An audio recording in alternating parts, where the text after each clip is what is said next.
Hello, everyone. I hope you're having a good Halloween, and I thought I would record a special Halloween video. I want to read for you today The Raven. Now, The Raven has very special significance for me. It was actually the first paid gig that I did as an on-camera actor. When I was in high school, I was hired to read The Raven for an educational video. And so it's always had a special place in my heart. Now, I'd like to read it for you. I hope you enjoy. The Raven by Edgar Allen Poe. Once upon a midnight dreary, while I pondered, weak and weary, over a quaint and curious volume of forgotten lore, while I nodded, nearly napping, suddenly there came a tapping, as of someone gently rapping at my chamber door. "'Tis some visitor," I muttered, "tapping at my chamber door, only this, and nothing more."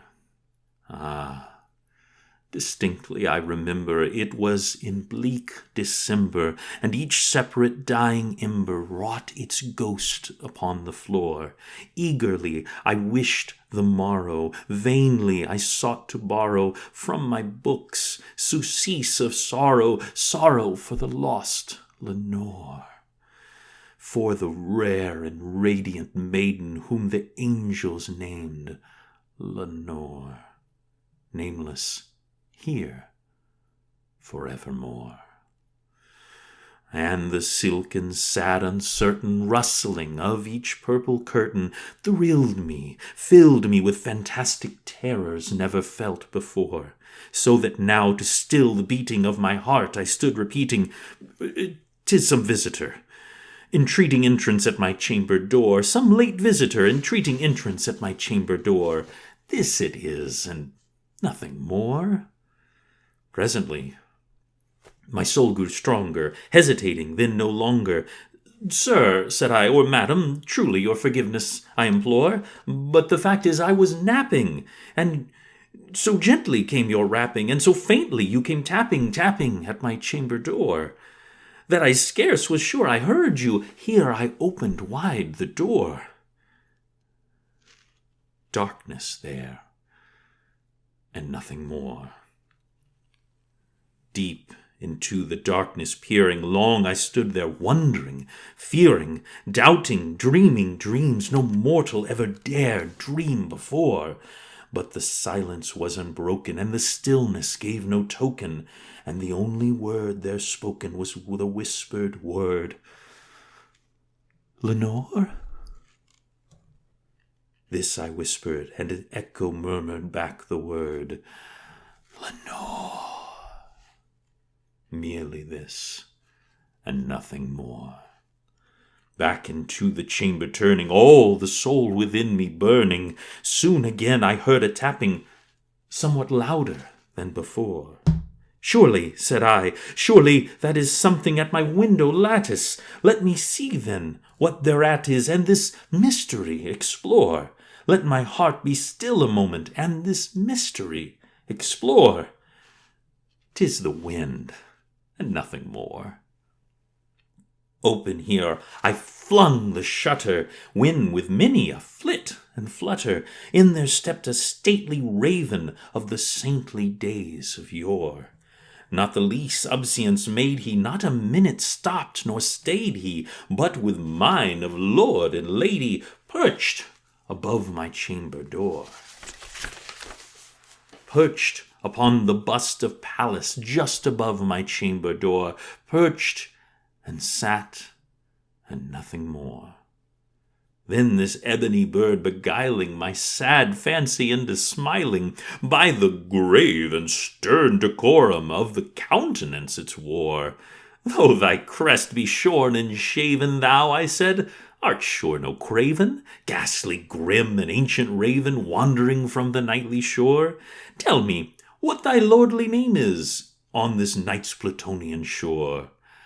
Quoth the raven, "Nevermore." Much I marvelled this ungainly fowl to hear discourse so plainly, though its answer little meaning, little relevancy bore. For we cannot help agreeing that no living human being ever yet was blessed with seeing a bird above his chamber door, bird or beast upon the sculpted bust above the chamber door, with such a name as Nevermore. But the raven sitting lonely on the pallid bust spoke only that one word, as if his soul in that one word did outpour. Nothing farther than he uttered, not a feather then he fluttered, till I scarcely more than muttered, "Other friends have flown before. On the morrow he will leave me, as my hopes have flown before." Then the bird said, "Nevermore." Startled at the stillness broken by reply so aptly spoken, "Doubtless," said I, "what it utters is its only stock and store, caught from some unhappy master whose unmerciful disaster followed fast and followed faster, till his songs one burden bore, till the dirges of his hopes and melancholy burden bore of nevermore."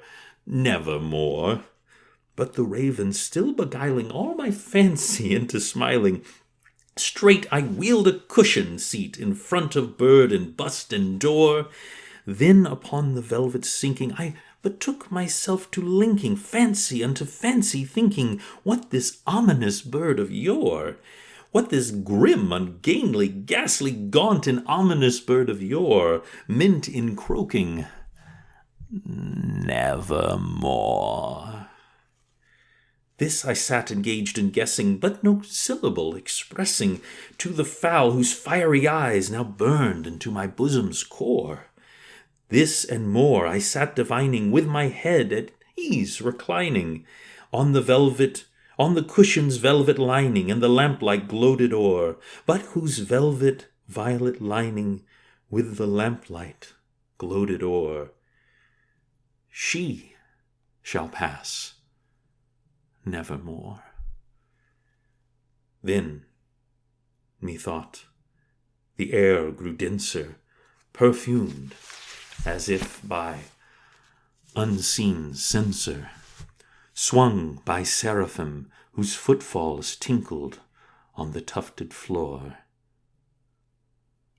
"Wretch," I cried, "thy God hath lent thee, by the angels he hath sent thee, respite, and nepenthe from thy memories of Lenore.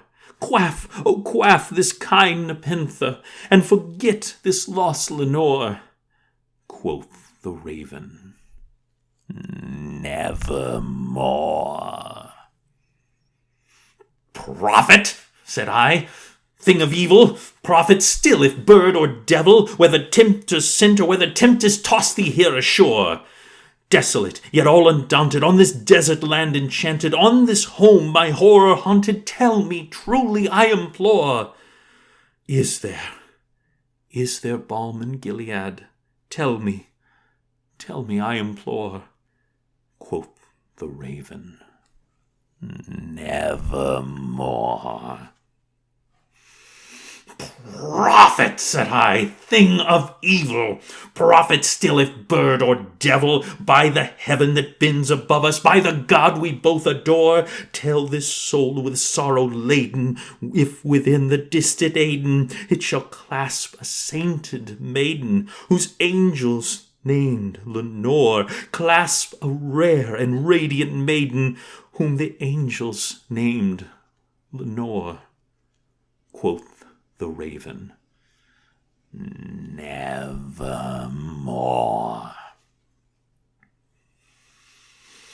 "Be that word or sign in parting, bird or fiend," I shrieked upstarting, "get thee back into the tempest and the night's Plutonian shore. Leave no black plume as a token of the lie thou hast spoken. Leave my loneliness unbroken. Quit thy bust upon my door. Take thy speak from out my heart, and take thy form from off my door. Quoth the raven, nevermore.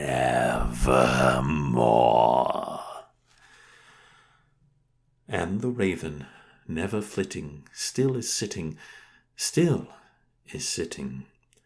on the pallid bust of Pallas just above my chamber door, and his eyes have all the seeming of a demon that is dreaming, and the lamplight o'er him streaming throws his shadow on the floor, and my soul from out that shadow that lies floating on the floor shall be lifted nevermore.